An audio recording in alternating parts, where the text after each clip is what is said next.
Hello, I was going to talk about drive away dolls, simply from the point of view of having seen it a second time on streaming. I saw it in April last year in the cinema, and when you see films in the cinema, you don't always get the whole thing because everything's moving fast and there's so much to concentrate on. So a few months later, I watched it again, and one thing I found interesting was a particular scene in a restaurant in which a couple of the characters are wining and dining and talking about some intimate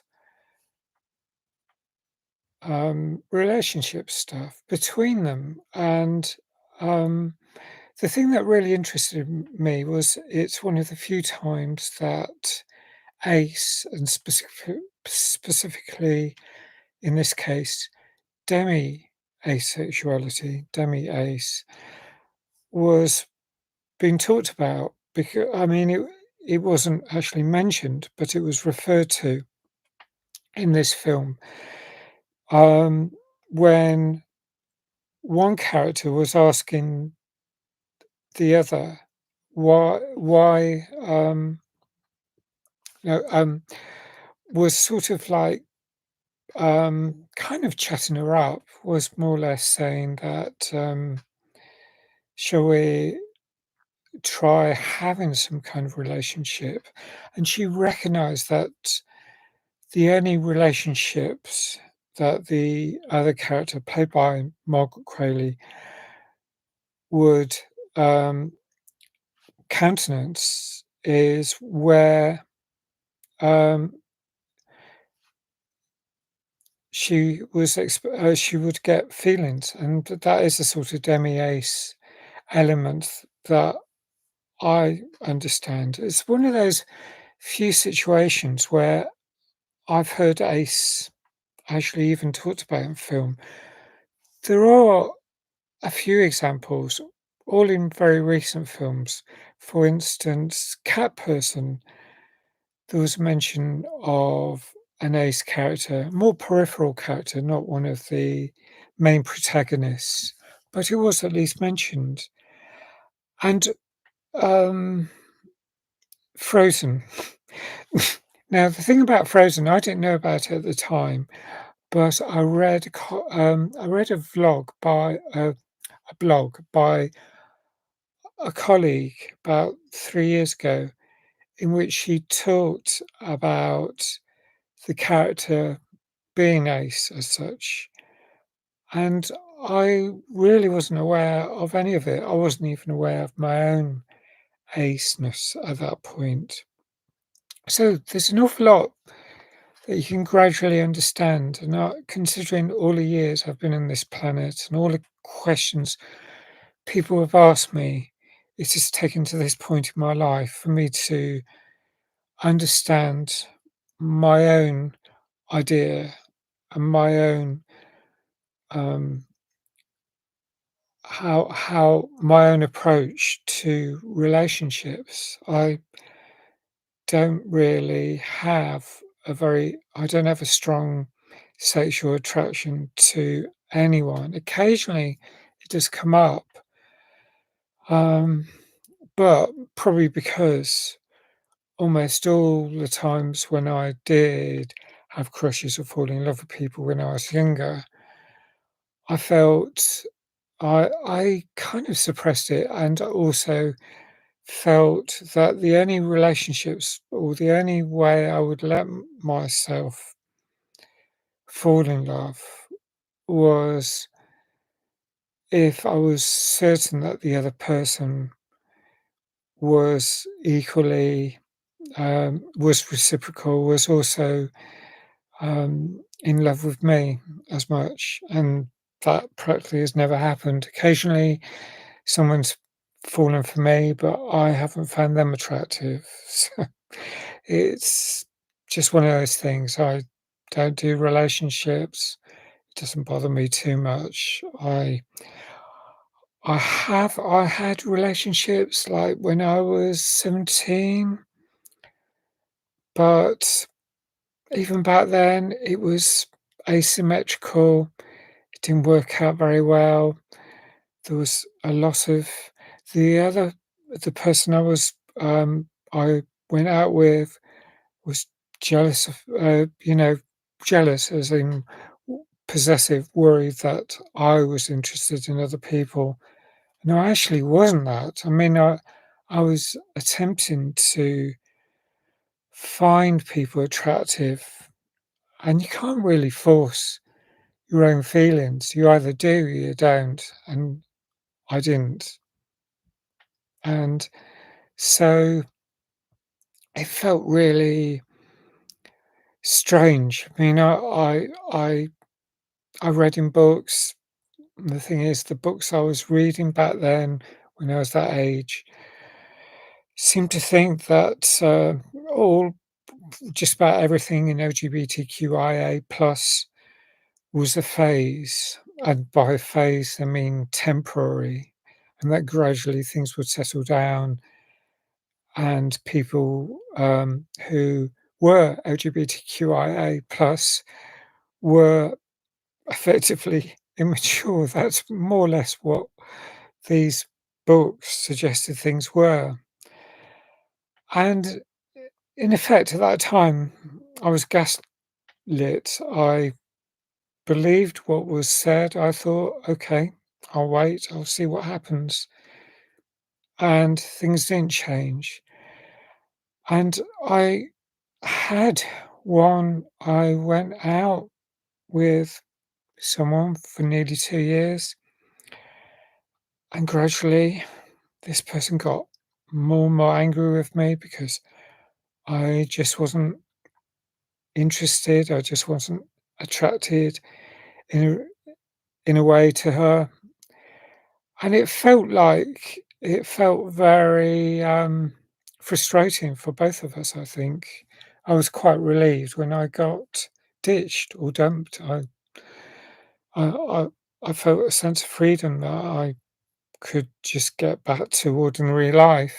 Um, that was it. Now, there's I'm hoping that more films will be made about this subject, but, well, and maybe there are more films out there that I just haven't yet come across. I'm really interested to find them, so if you're aware of them, please put them in the comment, and I will endeavour to find them and watch them. The thing is, I'm very interested in things like the Bechdel test, um, named after Alison Bechdel, which is a way of assessing the representation of women in film, the importance of women as characters in a particular film, how much they participate in the film. So they have to be two named characters, and they need to have a conversation that does not involve a man. So that's the that's really a good way of assessing the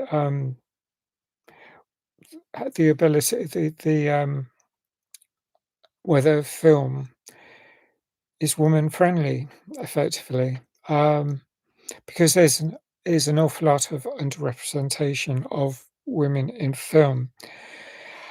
And likewise, there's the Vito Russo test, and that was developed by GLAAD. I don't know if that's how it's pronounced, but it's a US LGBTQIA plus organization, and it looks at the representation of LGBTQIA plus characters in films. Um, and in films, to actually pass the Vito Russo test, the defining element of the film is not just on the identity of the characters, that there's more significance in a film, and there's more nuance and meaningful representations of LGBTQIA plus characters in a film to um, to make them worthwhile watching as a better representation of us in film. And as far as I'm aware, there are many more films now than there were 10, 50, certainly 15 years ago. I remember films like The Kids Are All Right, 2010. I remember some films that were earlier than that, but gradually there have been more films. There were films like Pride, which I would like to review, Pride 2014, A Fantastic Woman 2017. Um, there's Tangerine 2015. Um, and then some of the films that I've reviewed in some of my in recent times on my main channel.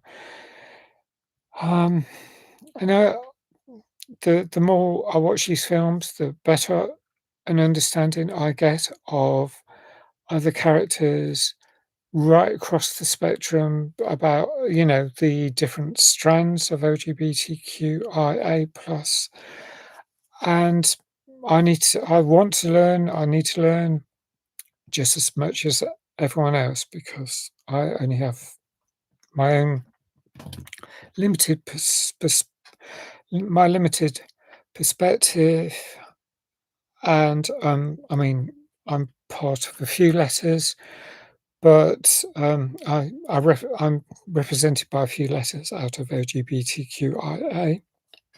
For instance, ace, as I mentioned, pansexual, bisexual, because my attraction is to all genders, and trans, the T, probably T for T as well. There's certain elements that and I mentioned demi-ace, certain elements that I um, am exploring more, but those are the letters. I mean, to some extent, no, I don't.